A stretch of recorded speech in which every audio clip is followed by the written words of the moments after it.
Ka kɛɲɛ ni premier ministre yɛlɛma min kɛla Mali jamana kɔnɔ yan nɔ dɔgɔkun tɛmɛlen ni ka gouvernement yɛrɛ falen o senfɛ parti parena n'ale yɛrɛ ye fangasinatɔ ye a ye hakili jagabɔ kɛ ni ka a hakilinataw di jamana taabolo kan. Sidi Ture parti parena ale ka kumalasela don. Ka premier ministre Choguel Kokala Mayiga to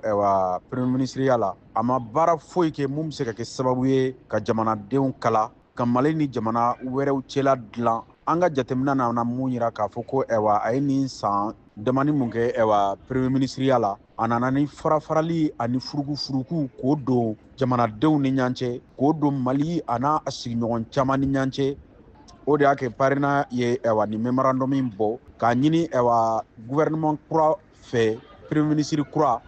ani jamana ɲɛmɔgɔw u k'a lajɛ u ni jamanadenw ka sigi ka kuma wasa an bɛ se ka kuntilenna kura di transition in ma kuntilenna mun bɛ se ka kɛ sababu ye ka na ni basigi ye jamana kɔnɔ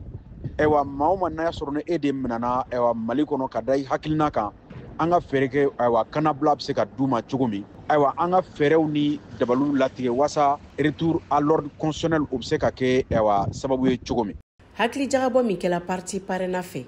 politiki tɔn dɔw y'a yira k'a fɔ k'a bɛ jamana lasegi kɔ de yira. Abu Konate parti M5 RFP sifinakaw ka ɲɛma don. Ni ko Choguel ma baara kɛ Choguel yɛrɛ de man di ye sinon Choguel ye baara kɛ mais a ka baara limitera ka dan a seko de la. Gafe min n'an b'a fɔ 10.17 mesures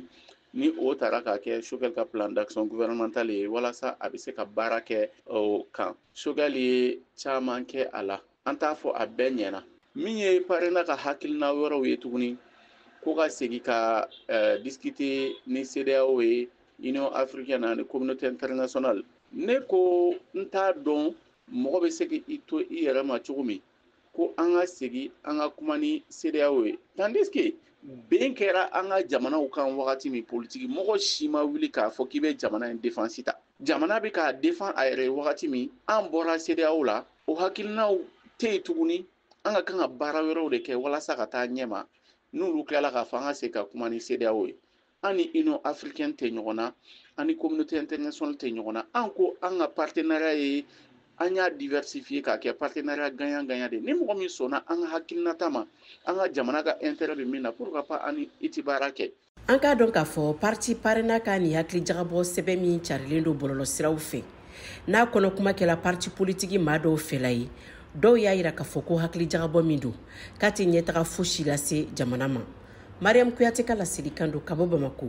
VOA Bambara tɔgɔ la.